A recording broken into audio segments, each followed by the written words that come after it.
Hey, what's going on, guys? I'm Beast, and I'm back here bringing another video. Today, in this video, we're going to be discussing, we're going to be continuing my duel mastery guide, in which I teach you how to master certain aspects of the duel fighting style, in hopes that you will soon become a master.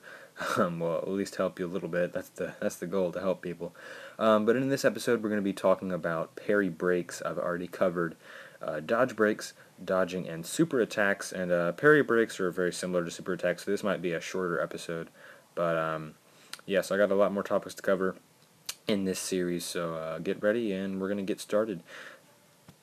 So there are a lot of types of parry breaks. There's about 4 actually, and I'm going to show you each of them in depth, and I've just got a clip of each of them. This one's on repeat. This is the worst one you can get, just a normal parry break, and all the parry breaks go back to what types of parries you can do. And so this is obviously the worst one with the worst parry you can do. I'm going to show you a couple clips, pictures of it, and clips, and we're going to go in depth. Alright, so you just saw the clip, now let's show you a picture. So here's a picture of where we get the actual break, and as you can pretty easily see, it says Parry Break up in the top, and you can get these prompts from Parry Breaks to see which kind of parry you did.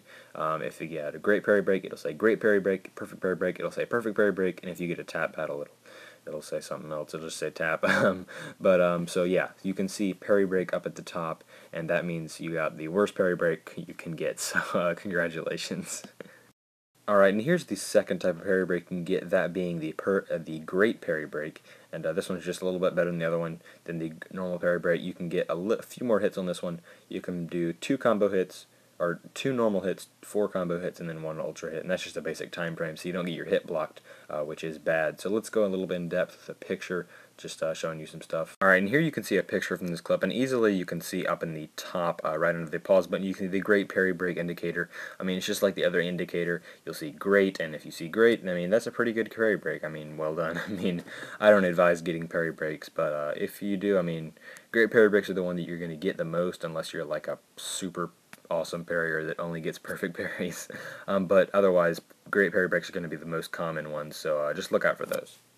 Alright, and here is a clip of the best break you can possibly get, that being or the best parry break you can possibly get, that being a perfect parry break. Obviously, you have to have your parries very good to do this, but you'll see I do get one in a second here. And these are a lot like supers. I mean, you still get the stab circles and everything, and the break window after you get the stab circles is going to be the same length as the great parry break. The only difference is you get the stab circles, and so yeah, perfect parry breaks and supers are almost identical, except that for perfect parry breaks, if you're using the, as I explained in the super video, if you tap the circles precisely and don't miss one, you won't get unregistered parries. So if you're doing that, you're going to get more taps. You're going to get about 15, 14, 15, 16 on a perfect parry break, where you get about 7, 8, maybe 9 if you're really good on a super. So perfect parry breaks are better than supers in that respect, and you get the same amount of break time to hit the enemy afterwards.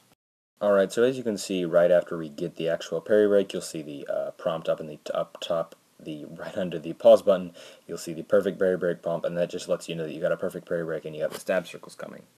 Alright, and here's a picture of these stab circles you're going to get. Like I said, these will appear faster than the ones you get in a super, so if you're using the precise tapping method, which I highly recommend you do if you like to parry a lot, because you will get unregistered parries if you do not follow this method, you're going to get more stab circles per like perfect parry break than you will get per super.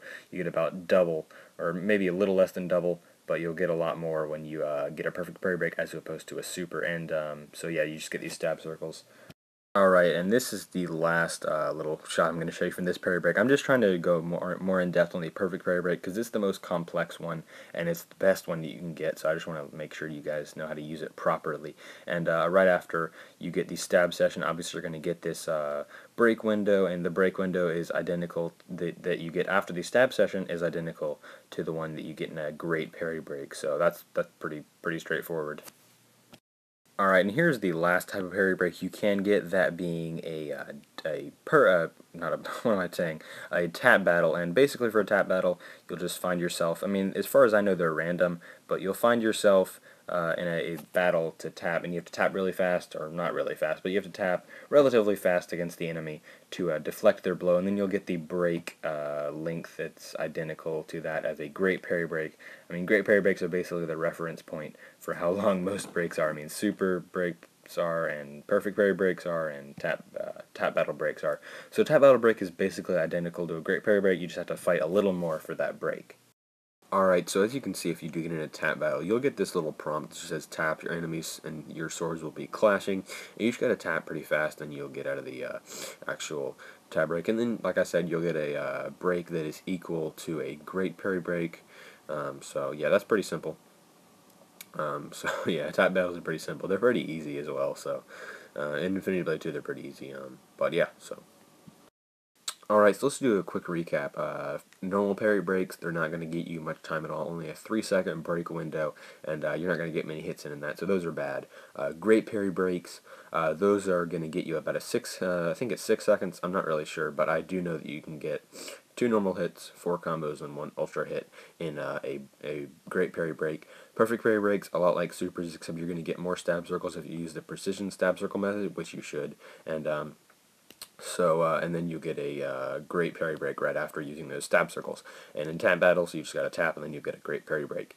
Alright, so that's just a basic in-depth, or I don't, that's kind of an oxymoron, basic in-depth, but that's an in-depth on the parry breaks in Infinity Blade 2. Even though I've just shown you everything about parry breaks, I don't recommend you use them.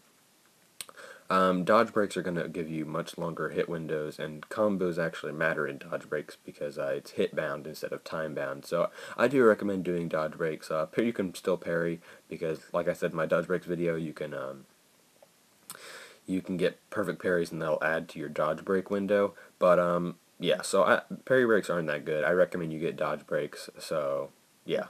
But I hope you enjoyed this video, guys. If you did, make sure to drop a like, and I'll catch you in the next one. I'm Silver's Beast, and I'm out.